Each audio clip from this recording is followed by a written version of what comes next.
First of all, I suppose I would like to talk about you.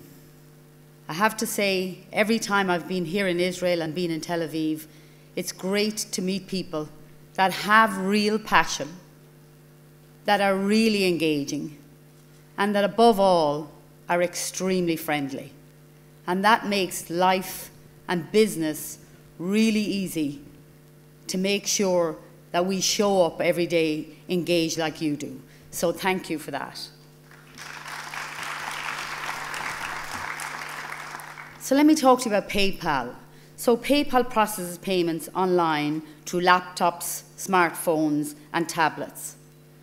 And we have a significant presence here in Israel. It's one of the fastest growing e-commerce regions globally. And again, that is not possible without each and every one of you contributing to that. So well done to each and every one of you. We are growing globally, and I'm very happy to say in the last quarter we attracted our 200th millionth consumer, and we processed 6.1 billion in payments in 2016.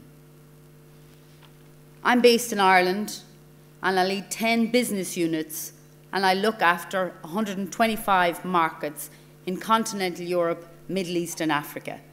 And let me tell you, I'm still looking for some of those 125 markets. I have had the great opportunity to travel globally and see many different markets, and obviously experiencing lots of different cultures. And to me, the culture of any organisation is paramount to your success. I certainly love being in Tel Aviv. I love spending time here, and I certainly love the weather. Coming from Ireland, it's probably, quite wet regularly. So showing up like this in this white dress is not possible in Ireland. So I'm very happy to do it here. On top of my day job in PayPal, I'm very fortunate. I sit on the board of Ryanair. That's interesting. I also sit on a BPO company called VoxPro, who's an outsourced business across. It's a global organisation. And they hire in Ireland over 2,500 people. And I'm very proud to stand here and say I was the first female president of the American Chamber of Commerce in Ireland, which was a significant achievement. And any female in the audience will know that wasn't really easy.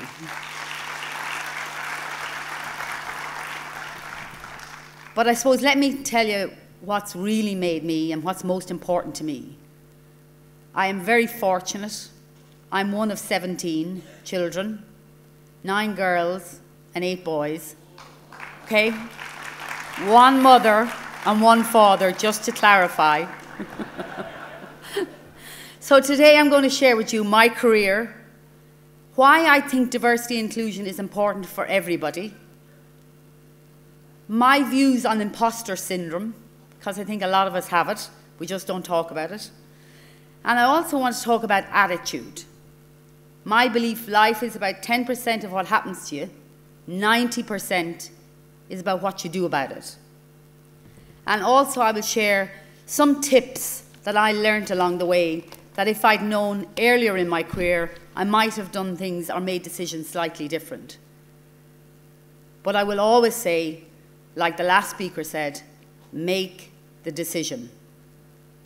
Sometimes it goes right, sometimes it goes wrong. In the American land, we call that awesome failures, but it's what you do about those decisions. So when I was very young, my anticipation was to be a paediatric nurse, and I am. I never worked a day in it.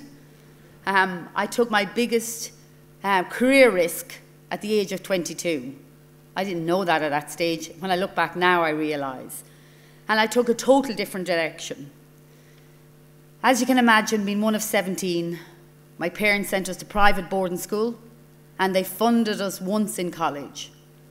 So when I went back home and said, I've studied as a paediatric nurse, I really don't want to work a day in it, and I'm actually going to go back to college. And both my parents said, that's fantastic. And who's going to fund you? And I obviously said, you are. And they said, no, we only fund once. So I had to go and get a job. and I had to go back to college at night, and I did law and economics. And my first job was working for Mars Ireland. I was 22 years of age. You know what Mars Ireland do? They make chocolate. I was very popular at home, very popular. So I loved what I did in Mars. There was not many huge career opportunities. So after 3 years of learning business and understanding business, having come from a healthcare previous role, I interviewed for a company called Woodchester, which was part of General Electric. And I wanted to be part of a company that did change the world. And if you think the light bulb certainly did that. After 16 years, I left General Electric and was headhunted by PayPal. I did 16 interviews with PayPal. I was not that good. Their hiring plan was not that good. But anyway, I'm very happy to stand here and say that I have been with PayPal for 11 years. And certainly really excited to be part of, again, the change in technology, but more importantly, the change in how we use money. If you think cash used to be king, cash is no longer king. It's all about convenience. And we all live in a world of convenience, and everything we do has to be convenient. So let me just talk to you about diversity and inclusion. Well, first of all, as you can imagine, growing up in a household of 9 girls and 8 boys, it was the norm. There was no fancy words on it like diversity and inclusion. It was boys and girls, you did what you had to do, the house had to perform, military style, as you can imagine, or else you didn't get to school with fully clothed with maybe odd socks or odd shoes. So it was really important that it was run military style. I had a very strong mother, a great role model, but my father was the risk taker. And he would take many risks on buying businesses, building businesses. He was an entrepreneur in his own right. But what he did every single day is we sat at the same table for dinner every single day. And you had to go around the table to share what you did each and every day.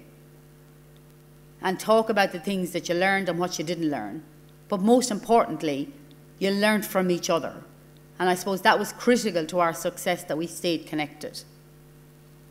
I suppose the other thing I would say is diversity was part of our DNA. And if you think about our consumers and our merchants and the people that we deal with every day, we have to make sure we are diverse in our thinking. And we have to make sure that we include all of our people and all genders, cultures, races, religions in everything we do. Because the reality is that's who our customers are. So I suppose if you look at Ireland and if you look at Israel, we're not too far dissimilar. Only 30% of high-tech employees in Israel are women, and lots of these women are paid less than men. No different in Ireland, no different as I look across Europe and Middle East and Africa as I go to all of my regions. The entrepreneurial landscape is in both countries is dominated by male. The startup is dominated by male. And here in Israel, 7 out of the 10 top earners are women.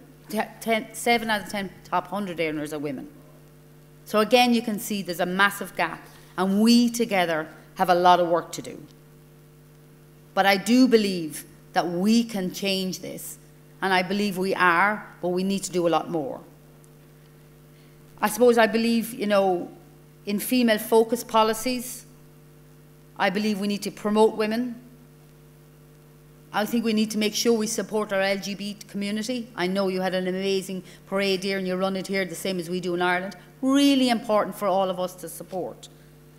And again, we in PayPal have inclusion as part of our values. We have wellness, very critical, inclusion, innovate, as you know. If you don't innovate, you'll evaporate. And you've got to be collaborative. Again, everybody has a point of view. Whether it's right or wrong, we all have to embrace those points of view. So it's something that we need to bring to life each and every day, and again, the small things that we do maternity strategies. How do we keep people engaged? We have women's networks, really important. We support the PayPal Pride LGBT network. We do all of these. But the reality is, This is about making sure we have a level playing field. It's nothing more than that. We are responsible as leaders in organisations and society to make sure that we do have a level playing field. A number of things I would say is, as I go and travel around the geographies, a lot of things I see is lack of confidence, and some of that lack of confidence is more in females than it is in males. So I would tell every female, every morning you get up, please, instead of taking the spoon of coffee, take a spoon of confidence. You are well able, you're high achievers, you just need to believe in yourself. And again, it's really important that you believe in yourself. So society has a tendency to undermine confidence, and especially in women. And I call that the imposter syndrome. And let me tell you why I call it the imposter syndrome. Because one of the greatest barriers is being outside your comfort zone. It's fear. And we all have found out that at some stage in our career, that you're not worthy, that you couldn't be possibly qualified. The job spec says you need 10 things, you only have 9, oh, I better not apply for it. The reality is you should, because you have every right to make sure you put yourself forward. So I would say fear is the biggest barrier to a number of people approaching opportunities and careers. So here's some things that I would like to tell you to remember. It's okay to be a novice, because the benefits of being a novice is that you're new in the field. So you're going to ask questions that other people may not ask. You're going to approach the problem differently than somebody else would approach it. I suppose the most important thing out of all of this I would say to you is always focus on the learning. To me, every day is a learning day. And don't focus on what you can't control. Just focus on what you can control. And I think that's really important. And again, it's important for you to make sure that you think about this as you approach situations. Feel the fear and do it anyhow. It'll do you no harm. But I would tell you, and a lot of senior executives have the fear of being incompetent in the roles that they're in. It's human nature. It's how you feel. But the reality is, everyone feels like a fraud sometimes in their job. Don't feel bad about it, because I do all the time. So let me talk to you about attitude. As I said, I'm convinced that life is 10% of what happens to you, 90% is about what you do about it. And it's important that the fact that it's not about the past, it's not about your education, it's not even about the importance of money. It will break a company or a career if you haven't got the right attitude. So it's your responsibility to choose your attitude each and every day. And some days, you know, we're not perfect. You mightn't show up with the right attitude. But what you can do is rebalance your attitude as you go through the day. So please make sure you think about your attitude and how you show up each and every day. And again, as I said, every day is a learning day. The other things I suppose I would say to you is attitude is obviously critical to your success. And when under pressure, it helps to make sure for you to manage the situation is take deep breaths. It works, and it works all of the time. But make sure that you are convinced that life is 10% about what happens to you and 90% about what you do about it. So let me tell you about a few things that I've learnt on my career along the way. I suppose the most important things that I would say to you is, please stay true to who you are. Don't try to be somebody different. Continue to develop yourself. Continue to learn each and every day. Seek out coaching opportunities. A lot of people struggle sometimes with feedback and getting support from people. Life is about learnings, And it's great to get learnings from other people by getting a coaching opportunity or getting feedback. To me, feedback is a gift. It's somebody who's trying to help you to be better at what you do. Don't see it as a negative, see it as a positive. Remove challenges and risks along the way. There is always challenges and risks.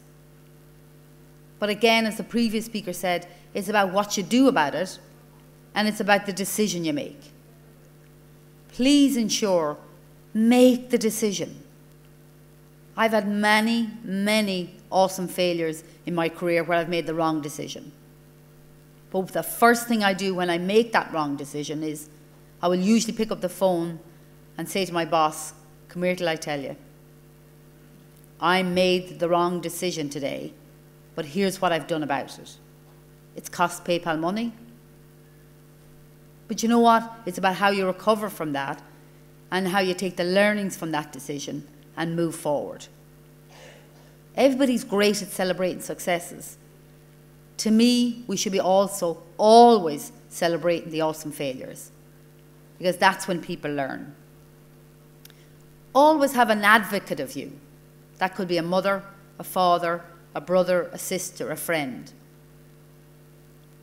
Somebody that I think that holds up the mirror to you to really reflect what you can do better or differently. Look after your people. Technology does not change the world.